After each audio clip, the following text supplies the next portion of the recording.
Stop the video. Stop the video. What's going on? I got my intro going here, and... Oh, hey, Jack, right? From Park Ride History? Yeah, Kevin, look, I already did Body Wars. Like 3 months ago. What are you doing? No, Jack, you covered Wonders of Life as a whole. Mine is much more specific. Oh, come on, it's basically the same thing. I mean, I talked about Body Wars for at least half of my video. Well, the problem is that I've had a lot of suggestions for it. I mean, just look at all these people that have commented. So I can't just not do it. Alright, man, okay, I get it. I'm just trying to avoid another alien encounter situation, you know? Okay, my video came out 2 days after yours. That was purely coincidental. Alright, fair enough. I just think I've covered everything there is to cover with Body Wars. We'll see about that. Why don't you come along with me and I'll show you what I've researched. Tell you what, as long as it doesn't make me as sick as the ride did, I'm in. No spoilers.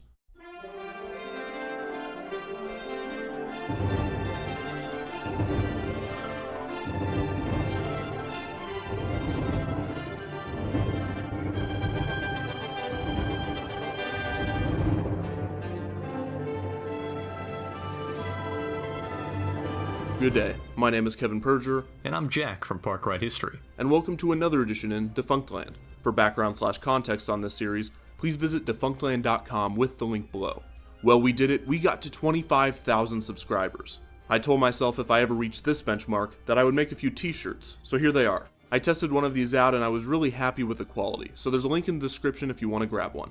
Today, we will be attempting to resurrect Walt Disney World's former simulator, Body Wars. This attraction was open in Epcot's Wonders of Life Pavilion from October 19th, 1989 to January 1st, 2007. If you remember the Defunctland on America Sings, you will remember that Walt Disney brought some of his most innovative attractions to the 1964 World's Fair in New York City. The overwhelming positive reception of these attractions convinced Walt that an East Coast theme park was feasible. Walt and his Imagineers quickly began planning, and on October 27, 1966, Disney announced plans for the Florida project. A project so vast, it has already been called a whole new Disney World.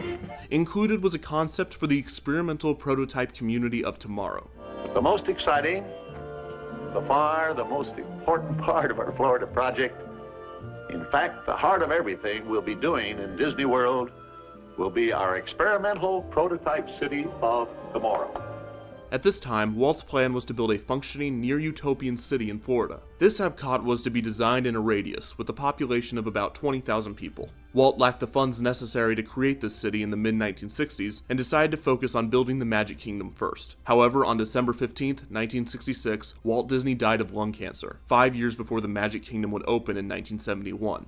11 years after that, on October 1st, 1982, the Epcot Center would open as the second theme park in the Walt Disney World Resort. This Epcot was much different than Walt's, and is best explained as a permanent World's Fair. It is split into two main sections, the World Showcase and Future World. Future World featured a variety of pavilions, each focusing on a different idea or concept, such as energy, motion, imagination, and nature. One pavilion that was missing on opening day was one dedicated to human life, mainly because Disney could not acquire a sponsor for the attraction. That was until MetLife came along and agreed to sponsor the pavilion. Kevin, I gotta say, this doesn't exactly sound too much different yet. I'm getting there. Originally, the pavilion was supposed to house a dark ride that would take guests through the inner workings of the human body, with a similar suspension system as to Peter Pan's flight. The attraction would be called The Incredible Journey Within, and would feature huge recreations of human organs. The president of Imagineering at the time, Marty Sklar, expressed multiple concerns about the attraction and the pavilion. As for The Incredible Journey Within, he was worried about the ginormous animatronics that would be necessary to recreate the human body, as well as the space necessary for the ride in the small pavilion. He was also concerned with Wonders of Life's message of health and fitness, a topic that was ever-changing and difficult to discuss as a theme park and corporation not solely dedicated to it. Hi, Musketeers! Hi, Biggie! Let's MOUSERCISE!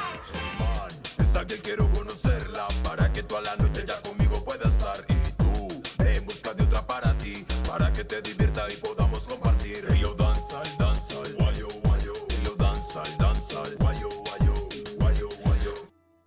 Well, that was different.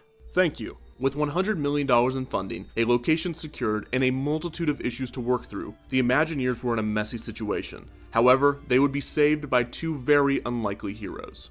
Possible future addition to Defunctland, Adventures Through Inner Space, lasted almost 20 years at Disneyland's Tomorrowland. The attraction featured guests being shrunk down to the size of an atom, and was a popular ride in Anaheim ever since it opened in 1967. However, in 1984, Michael Eisner became the CEO of Disney. As we know, Eisner quickly partnered up with filmmaker George Lucas to implement Lucasfilm properties in Disney parks. This resulted in Adventures Through Inner Space being replaced with Disney's first IP-based attraction, as well as their first simulator ride, Star Tours. Star Tours used Disney's newly bought technology, the Advanced Technology Leisure Application Simulator, or ATLAS for short. Originally used as a military flight simulator, this technology allowed a wide range of motion with its 6 hydraulic actuators. This was the perfect solution for Sklar and his Imagineers, and they set off to implement the new technology into their human body experience. So, in other words, Body Wars, a ride that shrunk down audiences for its journey, stole the technology from the ride that replaced an attraction that also shrunk down audiences for its journey. Ironic. Guests would exit the circus that was the central hub of the Wonders of Life Pavilion and pass under a graphic mural advertising Body Wars. They then enter the Miniaturized Exploration Technologies Lab, or MET for short.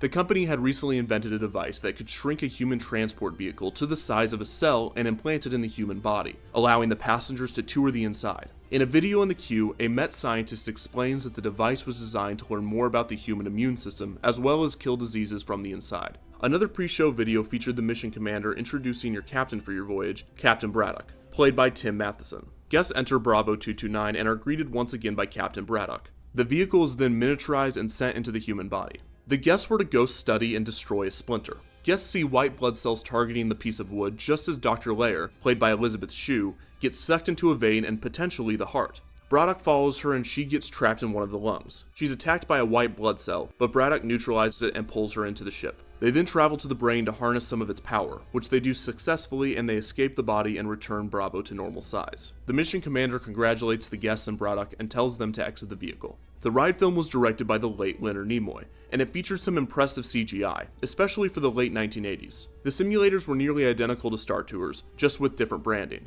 Both attraction simulators held 40 people each, and Body Wars had a total of 4 of them. The movements were synced manually by an Imagineer on board with a joystick, and each movement corresponded with the time code of the film. The attraction debuted on October 19, 1989. At the time of its opening, it was Epcot's only thrill ride and brought heavy traffic to the Wonders of Life Pavilion, with some guests waiting an hour and a half to ride it. Body Wars was attractive to guests for its e-ticket status alone, as its ride experience left a lot to be desired. The Imagineers went all in on making the movement feel real, even adding heartbeat pulses and long sways as the body inhaled and exhaled. On top of this, the programmed movements would occasionally get off sync with the ride film, causing an extremely dizzying experience that confused the senses. All of this, combined with the fact that you were floating in blood, caused many riders to feel nauseous during and after the ride. Disney attempted to fix this by cutting 20 seconds of the vehicle swaying near the lungs, with an incredibly visible fade in between.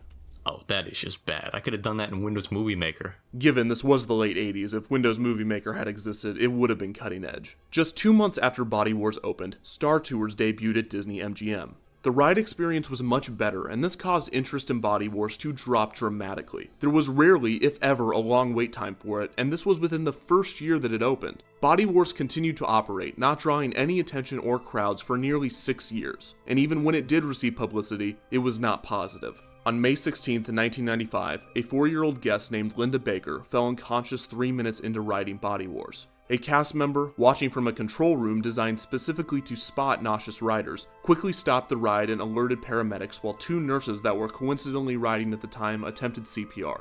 The girl was airlifted to the hospital but passed shortly afterward. An autopsy revealed that Linda had a heart condition that caused a fatal irregularity in her heart's beating. This story is tragic, even more so if you look into it, but no evidence was found that Body Wars was at fault. In fact, the attraction had already taken in around 25 million passengers by this time. After a short inspection, the ride opened the day after the incident. It continued to operate to low attendance through the 90s and early 2000s. In 2004, it was switched to seasonal operation, typically when Epcot was at capacity. This was essentially the nail in the coffin for the ride and the pavilion. It was already partially hidden in Future World, and its lack of traffic due to seasonal operation made it even more invisible when it was open. The best example of this might be this exchange between a cast member and a guest who was the only rider on his Body Wars mission. Wait, this is the first time I've ever had it by myself. We get Cranium Fan and now you get Body. And a lot of people say they don't like this ride. I enjoy this ride a lot, so. I'm gonna miss it. It's the exact same thing as Star Wars. It's Oh, actually yeah. a little more rough than Star Wars. Really? Yeah. I didn't know that. The video is a little different too. Oh, yes. Yeah. Alright. Alright, will do. On January 1st, 2007, Body Wars, along with the rest of the Wonders of Life Pavilion, was closed. It now operates as a festival center, hosting Epcot's Food and Wine Festival. While this is an elaborate event that takes place from August to November every year at Epcot, it is sad to think that the $100 million building is being used as a convention center. It is even more depressing when you realize that everything is still there. For years, Body Wars sat abandoned. The simulators were supposedly used to test out the Star Tours reboot around 2010. A few years later in 2014, the simulators and parts of the queue were dismantled, while other parts of the attraction were simply blocked off. Even then, videos from only a few months ago show that a lot of the queue still exists. It is odd to think that most guests enjoying the festivities of food and wine have no idea that just behind a few curtains are the remnants of what used to be one of Epcot's most popular attractions. So why did it close? Well, the biggest reason is that in 2001, MetLife pulled their sponsorship instead of investing more into the pavilion. Disney could not find another sponsor, so the building just sat there. Little effort was put in to promote Body Wars, even less effort was put into maintaining it, and no effort was made to remember it. I could be wrong, but from what I can tell, there are no tributes to the attraction, other than the abandoned remnants still hidden in Wonders of Life today. And in a final, beautiful display of irony, the attraction dedicated to the exploration and celebration of life died a slow, painful death, and no one even bothered to clean up the body. Jack, how'd I do? Actually, pretty good. Went a lot better than I'd expected. That's good to hear, because just wait till you see how many people have suggested Horizons. Wait, what? So that's the history of Body Wars. Special thanks to Jack from Park Ride History for doing this crossover. Go check out his channel with the link in the description below, where you'll also find a few links to some extra information on Body Wars. To learn more about our plans to recreate Body Wars, go to defunctland.com with the link below. Otherwise, thank you for watching, and don't forget to comment, share, and subscribe.